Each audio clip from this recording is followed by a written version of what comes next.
আমার এই চোখ দিয়ে দেখেছি মাস্টার্সে ক্লাস নিচ্ছে, হঠাৎ শুনতে পেলাম হয়েছে ওই কি হয়েছে। পরে শুনলাম যে এক শিক্ষককে জুতা দিয়ে পিটিয়েছে মাস্টার্সের এক ছেলে।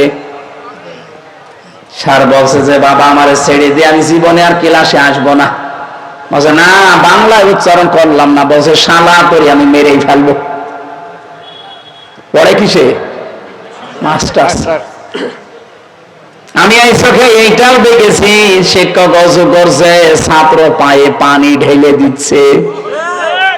ছাত্র পায়ে পানি ঢেলে পরিষ্কার হয় না, নিজের হাত দিয়ে পরিষ্কার করে দিয়েছে, অথচ বয়স 7 বছর।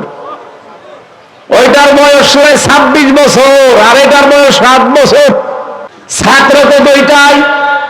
একে বলে 3 দিন মাদ্রাসার মক্তবে গেছে, এখনো আলিফ বা তাও পড়া শেষ করতে পারেনি। তার আচরণ দেখেছেন। আর ওটা মাস্টার শেষ করে কালকে ডিসি হবে, এসপি হবে, টিএনও হবে, ওসি হবে, সে শিক্ষককে গালি দিয়ে পিটাচ্ছে।